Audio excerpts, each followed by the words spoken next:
আপনারা যারা থাম্বনেল দেখে ভিডিওটি ক্লিক করেছেন, আমি বলবো এই ভিডিওটি আপনার জন্য। আজকের টপিকটি হলো কম্পিউটারের পাওয়ার অ্যান্ড স্লিপ অপশন নিয়ে। আপনার কম্পিউটারটি অন করার পর আপনি যদি কোনো কাজ না করে থাকেন, তাহলে কতক্ষণ পর আপনার স্ক্রিন অফ হয়ে যাবে এবং স্লিপ মোডে চলে যাবে। আর এই অপশনটি সঠিকভাবে ব্যবহার করতে পারলে আপনি দুটি বেনিফিট পাবেন। প্রথমত, আপনার ল্যাপটপটি গরম হবে না এবং কাজ করার সময় আপনার ল্যাপটপটি স্লো হবে না। এবং দ্বিতীয়ত, আপনি যদি ল্যাপটপ ব্যবহার করে থাকেন, তাহলে আপনার ল্যাপটপের ব্যাটারি লং টাইম লাস্টিং করবে। কাজটা কিভাবে করবেন চলুন স্ক্রিনে গিয়ে দেখি।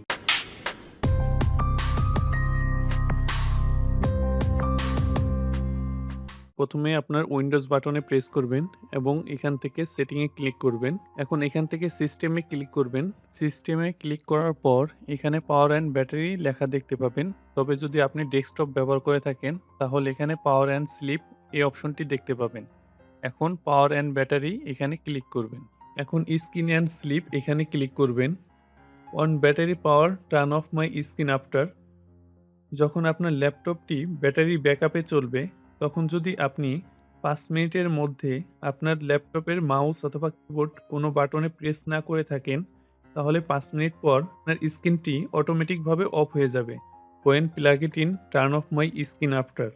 যখন আপনার ল্যাপটপটি পাওয়ার কেবলের সাথে কারেন্টে যুক্ত করবেন এবং আপনি যখন কাজ করে আপনার মাউস এবং কিবোর্ড 10 মিনিট প্রেস করা থেকে বিরত থাকবেন, তখন কিন্তু আপনার স্ক্রিনটি অটোমেটিক অফ হয়ে যাবে। On battery power put my device to sleep after. আপনার ল্যাপটপটি যখন ব্যাটারির মাধ্যমে ইউজ করবেন, তখন কিন্তু আপনি যদি মাউস এবং কিবোর্ড 5 মিনিট প্রেস না করেন, তাহলে কিন্তু 5 মিনিট পর অটোমেটিকভাবে এটি স্লিপ মোডে চলে যাবে। When plug it in put my device to sleep after.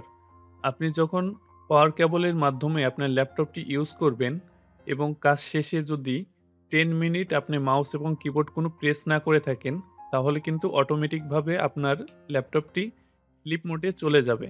এই ছিল আমাদের আজকের ভিডিও। যদি ভিডিওটি ভালো লেগে থাকে তাহলে অবশ্যই একটা লাইক দিবেন, কমেন্ট করে জানাবেন ভিডিওটি কেমন লাগলো। সাবস্ক্রাইব তো মাস্ট। দেখা হবে পরবর্তী ভিডিওতে।